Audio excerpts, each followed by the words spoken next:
Hello friends, कैसे हैं आप? Hope everything is going well.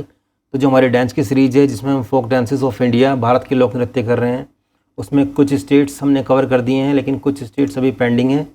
तो आज हमारा जो है लेक्चर 8 है, जिसमें हम तेलंगाना, त्रिपुरा, उत्तराखंड, उत्तर प्रदेश और वेस्ट बंगाल के लोक नृत्य के बारे में स्टडी करेंगे। ठीक है, तो lecture 1 to lecture 7 already uploaded हैं। अगर आपका कोई स्टेट का लोक नृत्य छूटा है तो आप एज़ पर द लेक्चर आप उसको कंप्लीट कर लें। ठीक है, चलिए स्टार्ट करते हैं। तो आज का सबसे पहले स्टार्ट करते हैं तेलंगाना से। तो ये जो रेड एरिया आप देख रहे हैं मैप में, ये है तेलंगाना। ठीक है फ्रेंड्स, और ये ड्रेसेस और कॉस्ट्यूम्स जो यूज़ की गई हैं तेलंगाना के लोक नृत्य में यूज़ की गई हैं। देखते हैं, सीखते हैं पहला लोक नृत्य कौन सा है तेलंगाना का। तो सबसे पहला लोक नृत्य है मथुरी नृत्य। कहाँ होता है मथुरी नृत्य? मथुरी नृत्य तेलंगाना के आदिलाबाद जिले में होता है। और कौन करता है इसको? मथुरी जनजाति द्वारा। ये एक आदिवासी नृत्य है।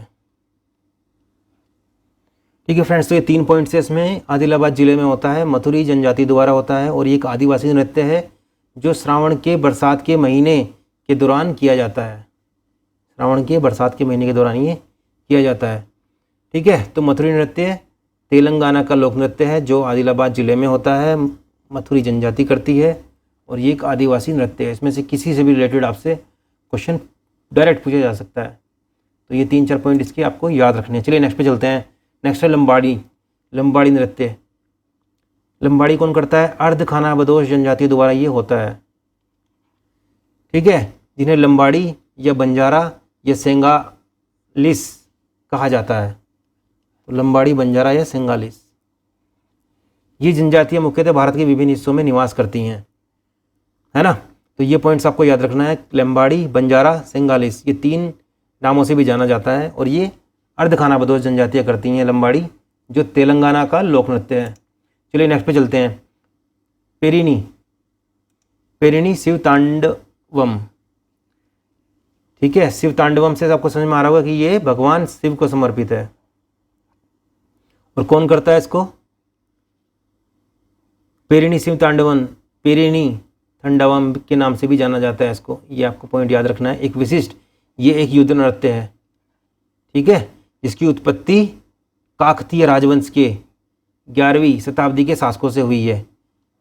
किससे हुई है? काकतीय राजवंश के 11वीं शताब्दी के शासकों से। ये आपका 3rd पॉइंट हो गया। 4th है भगवान शिव को ये समर्पित है। तो जैसे कि मैंने पहले भी बताया था आपको कि लोक नृत्य आ जाएगा और भगवान का उसमें नाम मेंशन हो जाएगा, क्योंकि लोक नृत्य जो है भगवान शिव, श्री कृष्ण और भगवान मुरुगन और विष्णु भगवान से रिलेटेड है ना। तो आपको ये याद रखना है कौन सा नृत्य किस भगवान से रिलेटेड है। चलिए नेक्स्ट पे चलते हैं। नेक्स्ट है गुसादी। गुसादी तेलंगाना के आदिलाबाद ज़िले में। कहाँ पे होता है भाई? आदिलाबाद ज़िले में। कौन करता है इसको? राजगोंड या गोंडुलू जनजाति के लोग करते हैं इसको।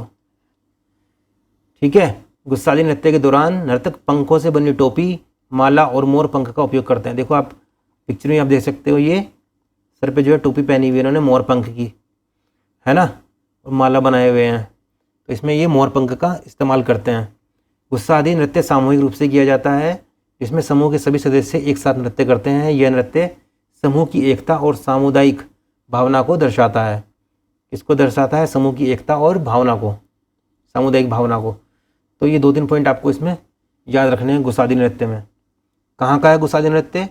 तेलंगाना राज्य का, और आदिलाबाद ज़िले में ये किया जाता है राजगोंड और कोंडुलू जनजातियों द्वारा। चलिए नेक्स्ट पे चलते हैं। नेक्स्ट है मयूरी। मयूरी खम्म ज़िले में होता है, खम्म ज़िले में, और ये आदिवासी इलाकों में भी किया जाता है। खम्म ज़िले के आदिवासी इलाकों में ये किया जाता है। आदिवासी संस्कृति और परंपराओं का एक अभिन्न हिस्सा है। किसको दर्शाता है ये? आदिवासी संस्कृति और परंपराओं को।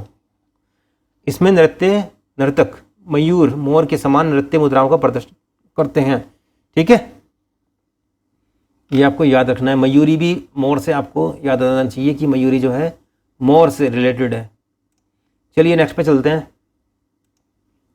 नेक्स्ट है दप्पु नृत्यम। दप्पु नृत्यम तेलंगाना में एक नृत्य शैली है। दप्पू को राज्य के विभिन्न हिस्सों में अलग अलग नामों से जाना जाता है, जैसे तपेट्टा और पालका। ठीक है, तो ये पॉइंट आपको याद रखने हैं, तपेट्टा, पालका या फिर दप्पू नाट्यम, ये किस राज्य से संबंधित हैं। ठीक है, ये वाला क्वेश्चन इस टाइप का इसमें आ सकता है। चलिए नेक्स्ट पे चलते हैं। नेक्स्ट स्टेट है त्रिपुरा। तो आप मैप में देख रहे हैं रेड वाला एरिया, ये है त्रिपुरा, इसको एनलार्ज किया हुआ है, ये इसका स्टेट का इस टाइप का मैप है। ठीक है फ्रेंड्स, चलिए चलते हैं, पढ़ते हैं, सीखते हैं त्रिपुरा के लोक नृत्य। सबसे पहला है होजागिरी। होजागिरी कौन करता है इसको? ब्रू रियांग समुदाय के लोग, ब्रू रियांग समुदाय के लोग इसको करते हैं। और ये किसके उसमें होता है?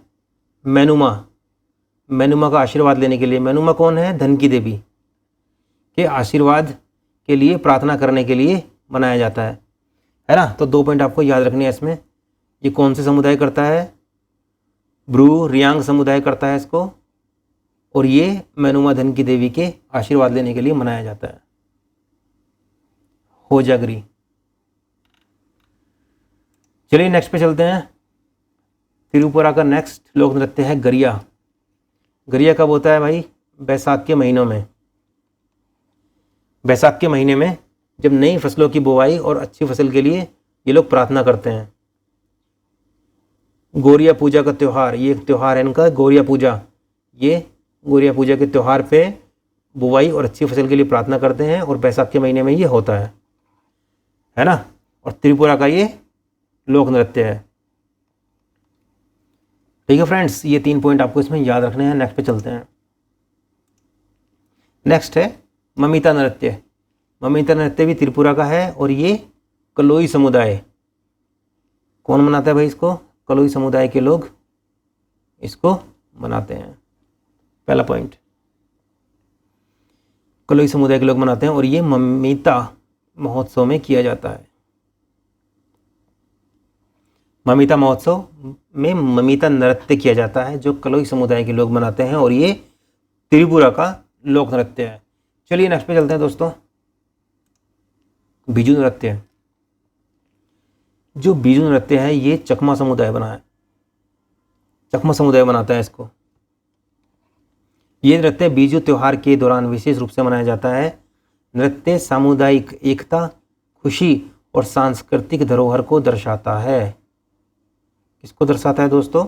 सामूहिक एकता, खुशी और सांस्कृतिक धरोहर को। ये कब होता है? बंगाली कैलेंडर के अंत का प्रतीक है। जब बंगाली कैलेंडर का अंत हो जाता है तब ये मनाया जाता है। और बंगाली कैलेंडर का अंत कब होता है? ये होता है मार्च एंड में। ठीक है, और मार्च एंड में जैसे ही ख़त्म होता है फिर अप्रैल में ये लोग स्टार्टिंग में इसको मनाते हैं। नए साल की शुरुआत और फसल की कटाई के समापन का उत्सव जो मुख्यतः अप्रैल में मनाया जाता है। ठीक है, सॉरी। चलिए नेक्स्ट पे चलते हैं। नेक्स्ट है वेलकम नृत्य। वेलकम नृत्य कौन करता है? लूसाई लड़कियां करती हैं। लूसाई लड़कियां करती हैं। कब करती हैं? जब कोई आगंतुक उनके घर आता है, जब कोई गेस्ट आता है तब करती हैं वो ये नृत्य, है ना। जैसे उनके एरिया में गेस्ट आए हुए हैं तो गेस्ट के लिए वो लूसाई लड़कियां हैं, ये क्या कर रही हैं? वेलकम नृत्य।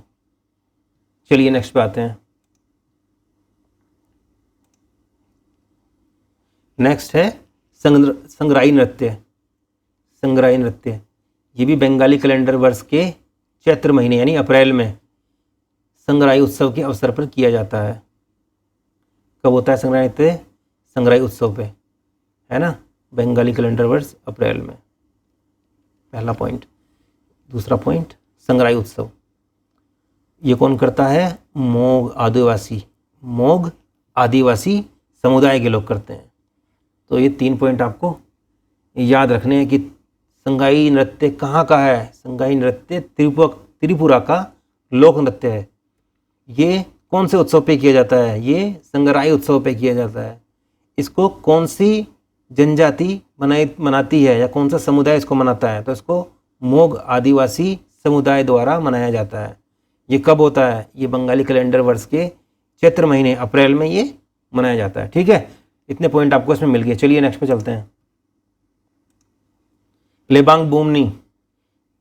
लेबांग बुमनी कौन मनाता है? त्रिपुरी लोग मनाते हैं इसको। ये भी एक फसली नृत्य है। कब होता है ये? फसल पे, है ना। अच्छी पैदावार के लिए आभार उत्सव का प्रतीक है। ये एक फसली नृत्य है। तो जितने भी फसली नृत्य हैं ज़्यादातर ये कटाई पे या कटाई के बाद होते हैं और ज़्यादातर अच्छी पैदावार का जो है आभार होता है। अपने भगवान को ये अच्छी पैदावार का आभार और आगे आने वाली फसल के लिए ये लोग प्रे करते हैं, है ना। चलिए नेक्स्ट पे चलते हैं। नेक्स्ट देखते हैं हम त्रिपुरा के कुछ अन्य नृत्य। कौन कौन से हैं? हाई हक नृत्य, है ना। ये किससे जुड़ा हुआ है? ये हलम समुदाय से जुड़ा हुआ है। पहला पॉइंट, हाई हक नृत्य झूम खेती से जुड़ा एक और नृत्य है और हलम समुदाय द्वारा प्रस्तुत किया जाता है। अगला है झूम नृत्य। ये लोगों की जीवन शैली, खेती के तरीके, संस्कृति और परंपरा को प्रदर्शित करता है। अगला है गेला मूचामो नृत्य। ये फसल की कटाई के मौसम के अंत में मनाया जाता है। ठीक है, तो ये 3 नृत्य आपको याद रखने हैं। ठीक है, इन तीनों का एक पॉइंट है आपको याद रखना है। चलिए नेक्स्ट पे चलते हैं। नेक्स्ट स्टेट है उत्तराखंड। देखिए मैप में ये जो रेड वाला पोर्शन दिखाया गया है ये है उत्तराखंड। ठीक है, चलिए ये देखते हैं कौन कौन से लोक नृत्य हैं उत्तराखंड में। तो सबसे पहला है भोटिया नृत्य। भोटिया नृत्य कौन करता है भाई? भोटिया या भोट जाति ये समूह के लोग इसको करते हैं। ठीक है, भोटिया या भोट जाति के समूह के लोग इसको करते हैं। इसका जो है महत्वपूर्ण उद्देश्य क्या है? मृत आत्माओं की शांति और उनके उद्धार के लिए प्रार्थना, है ना। ये दूसरा पॉइंट हो गया। तो भोटिया नृत्य किसके लिए होता है? मृत आत्माओं की शांति के लिए और उनके उद्धार के लिए। और ये भोटिया या भोट जातीय समुदाय के लोग करते हैं इसको, है ना। भोटिया समुदाय का मानना है कि इस नृत्य के माध्यम से वे अपने पूर्वजों की आत्माओं को शांति प्रदान करते हैं। ठीक है, ठीक है दोस्तों, चलिए नेक्स्ट पे चलते हैं। नेक्स्ट है छोलिया। हुड़केली भी बोलते हैं इसको। छोलिया को क्या बोलते हैं? हुड़केली। याद रखना है आपको। ये कहाँ होता है? कुमाऊं मंडल और नेपाल के सुदूर पश्चिम प्रांत के कुछ हिस्सों में उत्पन्न हुआ है। तो ये कहाँ होता है? कुमाऊं मंडल और नेपाल के सुदूर पश्चिम प्रांत के कुछ हिस्सों में ये उत्पन्न हुआ है और वहीं पर ये होता है। ठीक है, चलिए नेक्स्ट पे चलते हैं। झुमेलो। झुमेलो कहाँ होता है भाई? झुमेलो लोक नृत्य उत्तराखंड के गढ़वाल और कुमाऊं दोनों क्षेत्रों में बहुत प्रसिद्ध है। गढ़वाल और कुमाऊं में झुमेलो नृत्य होता है जो उत्तराखंड का है। याद रखना है आपको, ये उत्तराखंड का लोक नृत्य है। ये एक जीवंत और उत्साही नृत्य है ना। जोश और उत्साह के साथ किया जाता है। इसमें क्या होता है? पारंपरिक गीतों के साथ ही नृत्य करते हैं। ठीक है, ये दूसरा पॉइंट हो गया, पारंपरिक गीतों के साथ, और ये जीवंत और उत्साही नृत्य है। चलिए चलते हैं अगले नृत्य की ओर। अगला लोक नृत्य है पांडव नृत्य। पांडव नृत्य से आपको समझ में आ रहा होगा, पांडव लीला को दर्शाता है ना, जो महाभारत की घटनाओं पर आधारित है। पांडव लीला को दर्शाता है, महाभारत की घटनाओं पर ये आधारित है। ये धार्मिक और सांस्कृतिक महत्व का नृत्य है ना। चलिए नेक्स्ट पे चलते हैं। लंगवीर नृत्य। लंगवीर नृत्य क्या है? ये कलाबाजी नृत्य है। ठीक है, ये केवल पुरुष करते हैं। ये कहाँ होता है? टेरी गढ़वाल में। टेरी गढ़वाल में होता है। ये केवल पुरुष करते हैं और इसमें कलाबाजी होती है लंगवीर नृत्य में। ठीक है, उत्तराखंड का ये लोक नृत्य है। चलिए नेक्स्ट पे चलते हैं। नेक्स्ट है चांचरी। चांचरी नृत्य कहाँ होता है? ये होता है कुमाऊं के दानपुर क्षेत्र में। ठीक है, इसमें क्या होती है, विशेष मुद्राएं और कदम ताल के साथ ही नृत्य किया जाता है। और इसमें लोकगीत और धुनों के साथ इसको ये लोग नाचते हैं, गाते हैं, है ना। लोकगीतों के साथ और धुनों के साथ इस नृत्य को किया जाता है। कौन से नृत्य को? चांचरी नृत्य को। चलिए नेक्स्ट नृत्य की तरफ देखते हैं, कौन सा है ये। नेक्स्ट है छपेली। छपेली, जिसे छबीली भी कहा जाता है, छबीली या छपेली, है ना। ये भी कुमाऊं का एक नृत्य है। इसमें क्या होता है भाई, इसमें दो प्रेमियों का एक नृत्य है ये, यानी कि पेयर, है ना, युगल इसको करता है छपेली। ये भी उत्तराखंड का लोक नृत्य है। चलिए नेक्स्ट की ओर देखते हैं। नेक्स्ट है तांदी। तांदी, इस नृत्य में सभी लोग एक दूसरे का हाथ पकड़कर श्रृंखला में नृत्य करते हैं। देखो ये दिखाए हुए है ना, सामूहिकता और सामुदायिक भावना को ये दर्शाता है। ठीक है, आपको याद रखना है तांदी नृत्य कहाँ का है भाई। तांदी नृत्य उत्तराखंड का है। क्या होता है इसमें, एक दूसरे का हाथ पकड़ के इसमें लोग नृत्य करते हैं, जो समूह में किया जाता है, और ये सामुदायिक भावना और समूह को, सामूहिकता को दर्शाता है। चलिए नेक्स्ट पे चलते हैं। चोफला। चोफला किसका है भाई? चोफला आनंद और उल्लास का नृत्य है। बहुत आनंद और उल्लास ये लोग मनाते हैं इसमें, है ना। तो ये कहाँ होता है? ये उत्तराखंड में होता है और ये सामूहिक रूप से किया जाता है। इसमें गांव के लोग एकत्रित होकर नृत्य करते हैं। ठीक है, पूरा गांव इकट्ठा हो जाएगा और ये सब मिलके जो है नृत्य करेंगे सामूहिक रूप से, और पूरा आनंद और उल्लास का मजा लेंगे। इसको बोलते हैं चौफला, और ये कहाँ का है? उत्तराखंड का। चलिए नेक्स्ट पे चलते हैं। जोड़ा। जोड़ा नृत्य कौन करता है? ये जोड़ों के बीच लोकप्रिय है। जोड़ा जो है जोड़ों के बीच लोकप्रिय है, याद रखना है इसको सिंपल तरीके से, है ना। तो जोड़ा नृत्य भारतीय आदिवासी और लोक संस्कृतियों का हिस्सा है। विशेष रूप से उत्तर भारत और पूर्वी भारत के कुछ हिस्सों में ये मनाया जाता है। चलिए नेक्स्ट की ओर देखते हैं। नेक्स्ट कौन सा है? मुखोटा। मुखोटा नृत्य, ये उत्तराखंड में होता है भूमि तायल देवता की पूजा के लिए। किसके लिए? भूमि तायल देवता की पूजा के लिए ये करते हैं। मुखोटा जो है ये लकड़ी, कागज या अन्य सामग्री से बना होता है।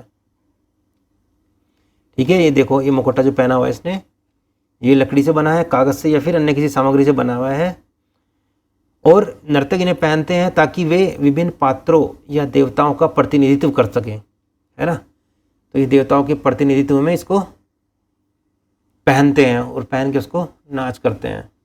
इसको बोलते हैं मुखोटा नृत्य।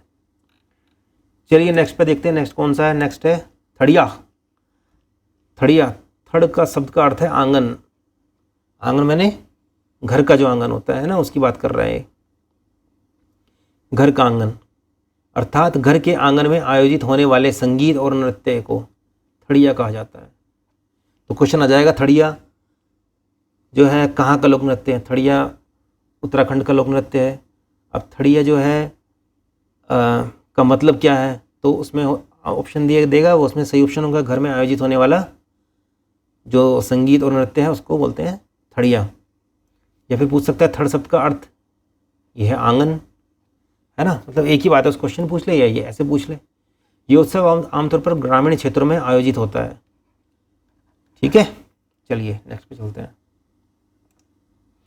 नेक्स्ट है हुरका बोल। हुरका बोल ये कुमाऊं क्षेत्र में धान और मक्की की खेती के दौरान किया जाता है। कुमाऊं क्षेत्र में होता है ये, और धान और मक्की की खेती के दौरान होता है। ठीक है दोस्तों, इसमें क्या करते हैं ये लोग नर्तक, क्या करते हैं इसमें गीत गाते हुए नृत्य करते हैं, और ये अक्सर खेती, प्रकृति और गांव के जीवन पर आधारित होते हैं, और इन्हें पारंपरिक धुनों पर गाया जाता है। पारंपरिक धुन लोकगीतों पर यानी, है ना, गाया जाता है। चलिए नेक्स्ट पे चलते हैं। नेक्स्ट स्टेट है उत्तर प्रदेश। ये जो दिख रहा है आपको रेड कलर का एरिया, ये है पूरा उत्तर प्रदेश, और ये कॉस्ट्यूम्स और पोजेज जो दिए गए हैं ये उत्तर प्रदेश के लोक नृत्य में इस्तेमाल होने वाले हैं। चलिए जानते हैं, सीखते हैं, पढ़ते हैं उत्तर प्रदेश में कौन कौन से लोक नृत्य होते हैं। तो सबसे पहला लोक नृत्य है मयूर नृत्य। ठीक है दोस्तों, तो मयूर नृत्य उत्तर प्रदेश के ब्रज क्षेत्र में होता है। मोर के वेश में लड़कियाँ इसको करती हैं। ब्रज क्षेत्र में, है ना। भगवान कृष्ण के लिए होता है ये, भगवान कृष्ण के लिए एक प्रकार की आराधना के रूप में होता है ये, ठीक है। अन्य राज्यों में भी होते हैं मोर नृत्य। कहाँ होते हैं? अरुणाचल प्रदेश में होते हैं और आंध्र प्रदेश में होते हैं। अरुणाचल प्रदेश में कौन करता है? मोनपा जनजाति। और आंध्र प्रदेश और तमिलनाडु में कौन करता है दोस्तों? मयिलट्टम, मयिलट्टम नृत्य होता है वहाँ पे, है ना। तो ये 2 पॉइंट आपको याद रखने हैं, ठीक है। अरुणाचल प्रदेश में इनको मोनपा जनजाति करती है और आंध्र प्रदेश और अरुणाचल प्रदेश में इनको मोनपा जनजाति करती है, आंध्र प्रदेश और तमिलनाडु में इसको मयिलट्टम के नाम से जाना जाता है। चलिए नेक्स्ट पे चलते हैं दोस्तों। नेक्स्ट है रासलीला।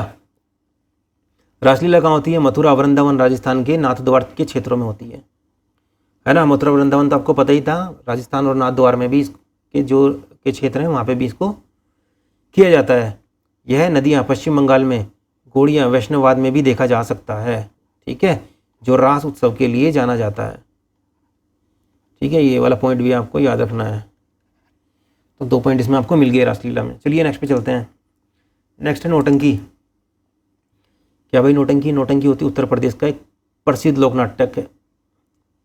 लोकनाट्य है ना। नौटंकी में नाटक, संगीत और नृत्य, ये तीनों का संयोजन होता है। नाटक भी मिलेगा, संगीत भी मिलेगा, नृत्य भी मिलेगा। इसको कैसे बनाया जाता है? इसमें जो होती है पारंपरिक कहानियाँ, लोक कथाएँ और सामाजिक मुद्दे, उन सब को लेकर के मनोरंजन के माध्यम से इसको प्रस्तुत किया जाता है, ठीक है फ्रेंड्स। चलिए नेक्स्ट पे चलते हैं।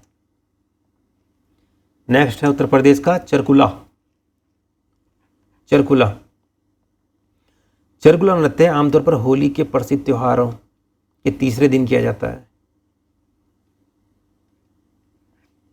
कब होता है चरकुला? होली के त्योहार के आसपास, है ना। और कहाँ होता है ये? ब्रज क्षेत्र, मथुरा और आगरा जिलों में विशेष रूप से। और कब होता है ये? जन्माष्टमी, होली जैसे त्यौहार के दौरान ये किया जाता है। होली पे और जन्माष्टमी पे ये किया जाता है और मथुरा और आगरा में ही होता है चरकुला। उत्तर प्रदेश का लोक नृत्य है दोस्तों ये। चलिए नेक्स्ट पे चलते हैं।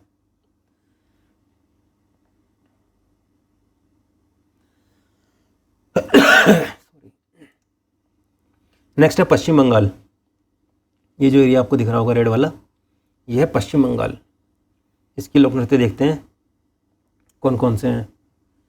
चलिए सबसे पहला है गोड़ी नृत्य।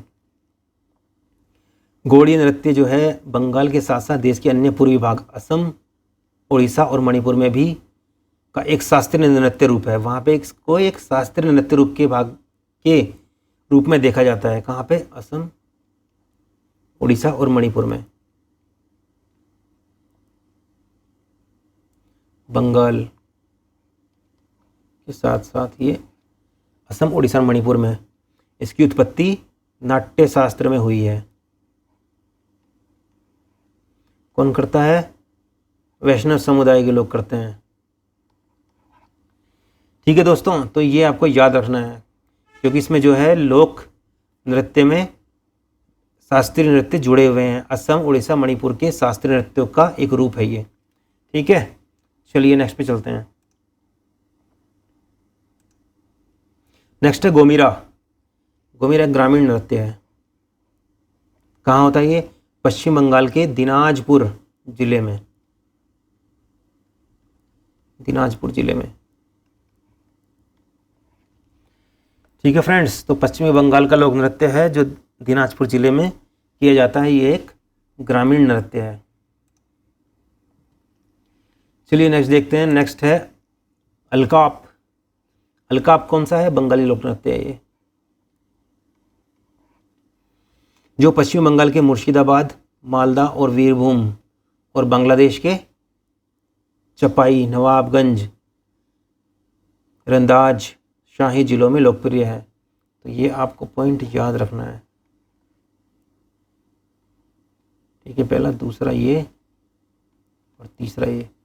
पश्चिम बंगाल के मुर्शिदाबाद, मालदा, बीरभूम और बांग्लादेश के चपई, नवाबगंज और रंदाज शाही जिलों में लोकप्रिय है।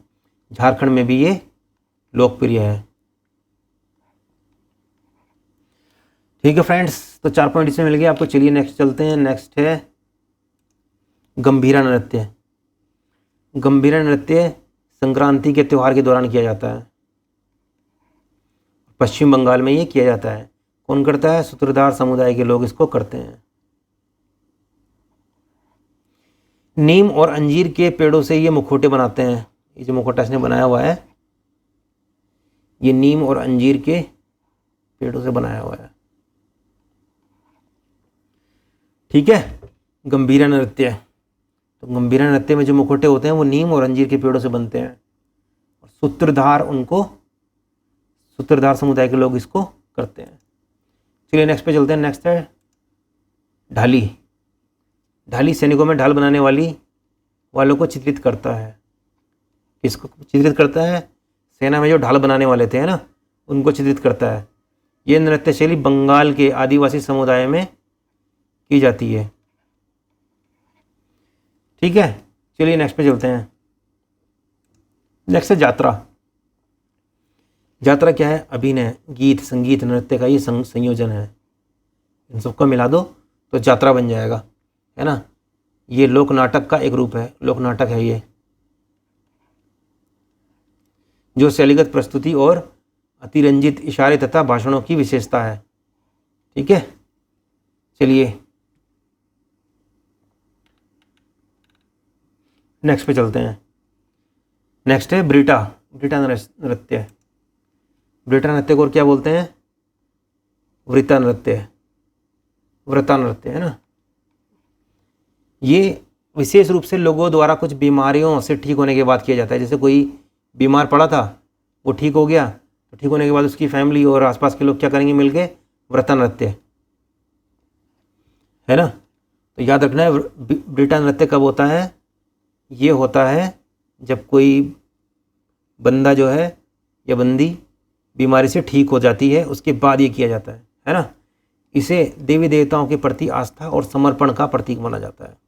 ठीक है, खासकर उन बीमारियों से मुक्ति पाने के बाद, है ना, जैसे कि इसमें बताया गया, बीमारी से ठीक होने के बाद। ब्रीटा नृत्य में बहुत अधिक सजावट या रंगीन वेशभूषा की आवश्यकता नहीं होती, है ना। इसमें कोई तामझाम ज़्यादा नहीं होता, क्योंकि बीमारी से जस्ट ठीक हुआ है बंदा, कोई बीमारी से ठीक हुआ है, उसके जस्ट बाद इसको किया जाता है। तो इसमें बहुत ज़्यादा तामझाम नहीं होती, सादगी से इसको, सरल तरीके से इसको किया जाता है ना। इसे सरल और पारंपरिक कपड़ों में ही किया जाता है, जो इसकी सादगी और आध्यात्मिक महत्व को दर्शाता है। ठीक है फ्रेंड्स, चलिए नेक्स्ट पे चलते हैं। नेक्स्ट है टूसू नृत्य।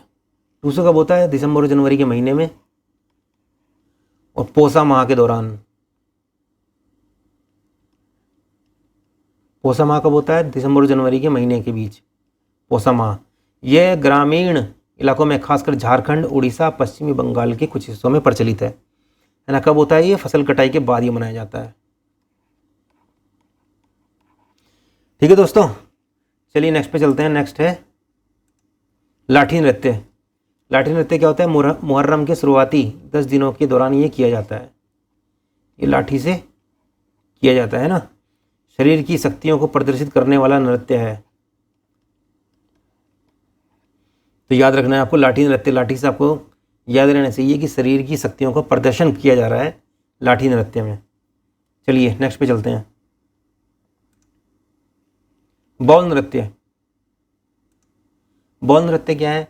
ये धार्मिक संस्कारों का अंश है। बाउलों के धार्मिक संस्कारों का अंश। ये आध्यात्मिक साधना और भक्ति को प्रकट करता है, और इसमें भी बहुत ज़्यादा तामझाम नहीं होता। ये भी जो है, जो बाउल हैं, बाउल क्या करते हैं? अपनी ईश्वर के प्रति अपनी आस्था और प्रेम को व्यक्त करते हैं। ठीक है, ये कहाँ होता है? पश्चिमी बंगाल और बांग्लादेश की लोक संस्कृति का महत्वपूर्ण अंग है। तो ये 2 स्टेट में, इसको, इस देश में और इस स्टेट में ये होता है। ठीक है फ्रेंड्स, चलिए नेक्स्ट पे चलते हैं।